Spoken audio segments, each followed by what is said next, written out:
Great to see everybody here. As this week starts, first just want to say good luck to Coach Harper, Coach Barnes, and the men's and women's basketball team. Great time of year on the basketball side of it. Look forward to seeing them all compete and have a great month here. And for us, day one on the practice field, great to get out there. Got a bunch of new guys. I think we got 8 transfers, 14 mid-year high school guys. Caleb Beasley, Evan Spillman joined us here today. They weren't with us at the beginning of this semester, but were able to join us today too. So great to get out on the grass with those guys and start our on the field journey for this season. And our guys have done a great job in the first quarter of our off season transition here into spring ball. In a great spot to go compete and get better every single day. And today was the start of that. So open it up. Yeah, Coach, what do you think you know about this team today that you didn't know when you left the bowl site? It's a different team than it was at the bowl site. There's a lot of guys that are here with us, obviously. December's a different month. Guys going to the league, whatever it might be. You have some of your mid-year enrollees that are there, but it's their first experience. Got a bunch more that are with us now than were in Orlando with us. And every year it's always been true, but certainly, rosters turn over, more frequently at this point and this time in college football. And so it's a process. It's a journey. You can't shortchange it. You can't cut it. And for us, strength and conditioning, the accountability factor, we're intentional in trying to develop leadership communication from within the locker room. Our guys handled that extremely well, grew throughout of it. Some great days, some tough days that we had to learn from too. But that's all part of the process and the journey. What I do like about this group is that they do compete extremely hard. They care about one another. And they're willing to get coached. And today is just the beginning of the on-field stuff for everybody in the building, man, fundamentally getting better, growing in your technique, mastering that, then the scheme, your eyes, your hands. It's a long ways to go until we kick off. We always challenge our guys, don't make the same mistake twice. If you do that, you're going to grow and be in a good spot by the time we get to kickoff. The identity of this football team, our makeup, we're still a long ways away from being what I hope us to be, but also what we should be. That's all part of it. Josh, when you're talking about the transfers, obviously they were brought here for a reason. They're all going to, you would hope, fill critical roles. Can they afford to sort of ease into it because this is still just spring, or do you need to see some urgency from those transfers that they can be ready when these 15 practices are over? See urgency from everybody that's putting a helmet on and going out and practice. I don't care how long you've been playing. The best in the game are always working on their craft, and that's Hall of Famers, 15-year vets. Same at this level, man. There's constant growth, and all of our guys got areas that our strength staff's pinpointed, our coaches have pinpointed in areas that they got to get better at. And so continuing to compete every single day.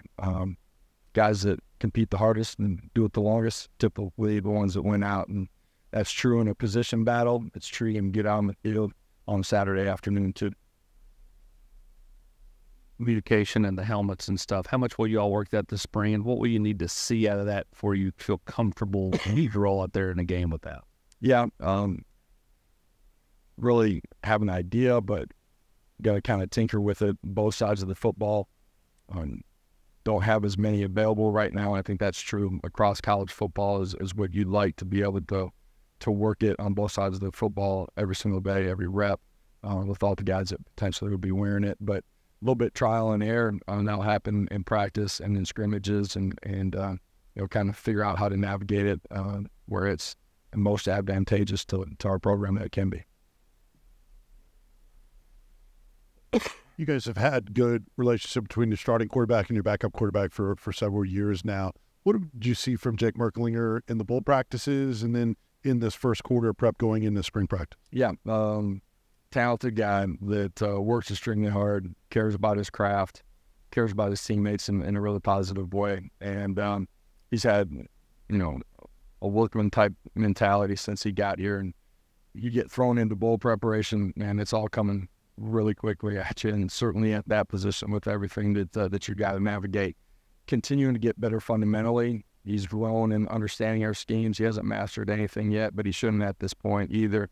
I'm really excited to get out there, and continue to compete with him throughout the course of spring ball at quarterback. And it's true at every position too, but the fundamentals of the position, if those aren't right, it's hard to be consistent in, what everybody's going to see, the accuracy of a football when you're throwing it.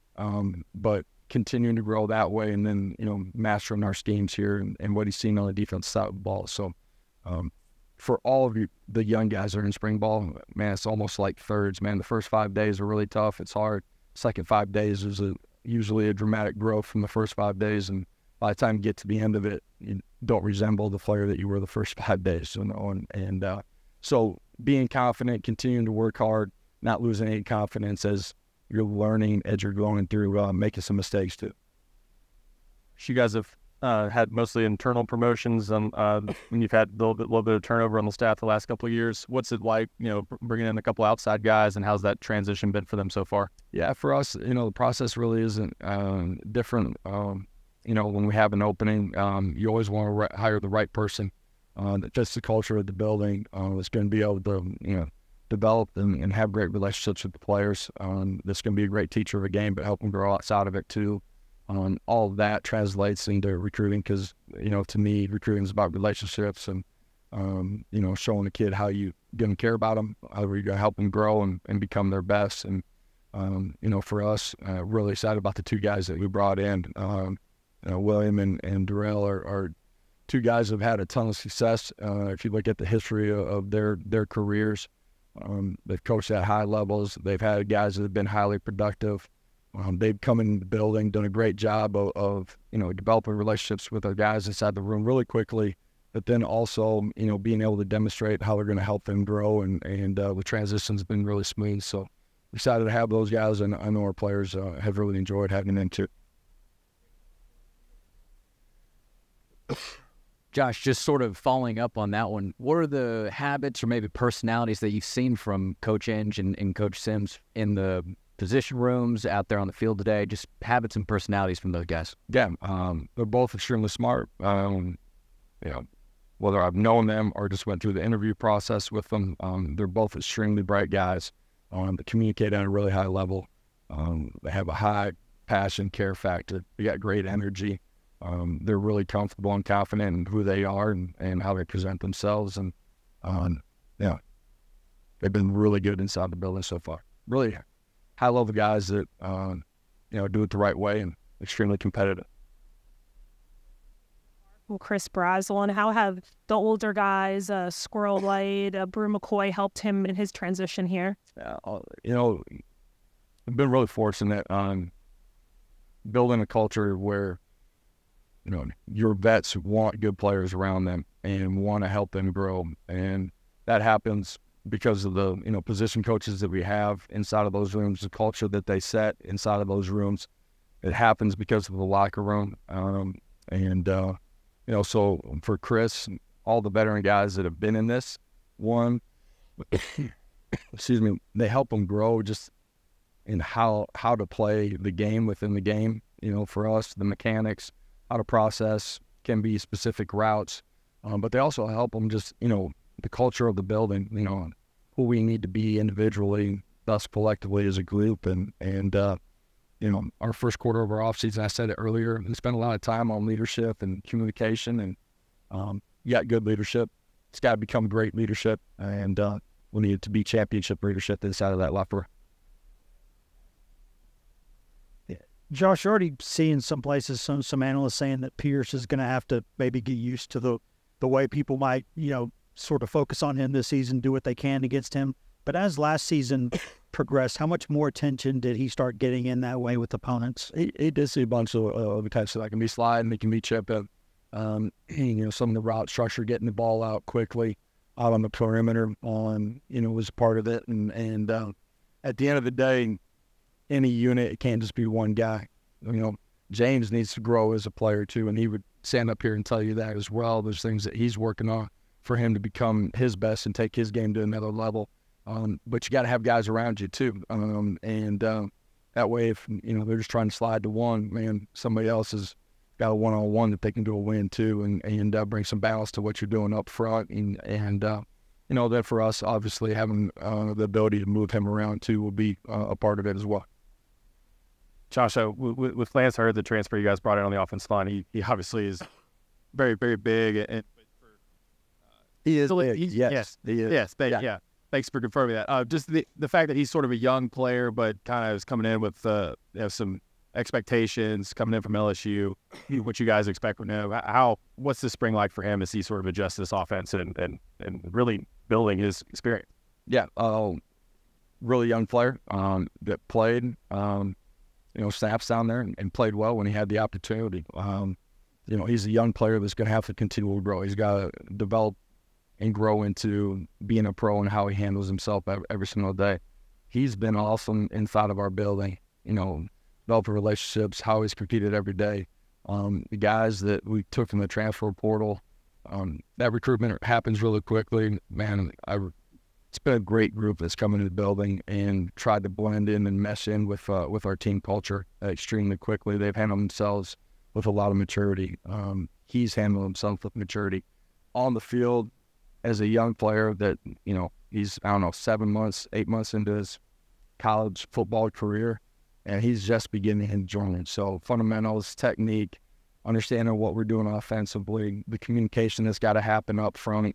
When we play with tempo, being able to function and operate within that is in the beginning stages. Uber talented, been great in the building. Man, I expect him to grow a bunch here over, the next 14 practices. You always talk about being able to take your offense and mold it to whatever quarterback you have or whatever weapons that you have. With it now being Nico's offense, where are you guys this spring in terms of building around him, experimenting with what's best for him versus what you've done in the past? Yeah. And then secondly, where is he from a leadership standpoint in your mind? Yeah, knowing who Nico is, but also knowing that he's still growing as a player, some core principles, some things that we believe in that we feel like we need to have. We'll continue to grow in that. Some subtle things that we'll add, just based off of a player that he is and how we put him in a position to be successful, but also help us grow and change from year to year too. And so we'll tinker with some of that through spring ball, figure out, the things that we feel like are best for us collectively and for him. And, kind of hone in on those things as we get into training camp. Yeah, quarterback position, you got the ball in your hands. Everybody's paying attention to that position. You better have some of those traits right from the jump. The hard thing as a young quarterback on the leadership side of it is you're still pushing extremely hard on the fundamentals, the growth and mastering of our offense, mastering what's going on the other side of the ball. He does a phenomenal job in one-on-one situations, communication with wide receivers after, a series, offensive line, the growth, his voice within our entire program, he's got to continue to grow in that role. That's something that is true for every young quarterback, though. Expect him to continue to mold into that.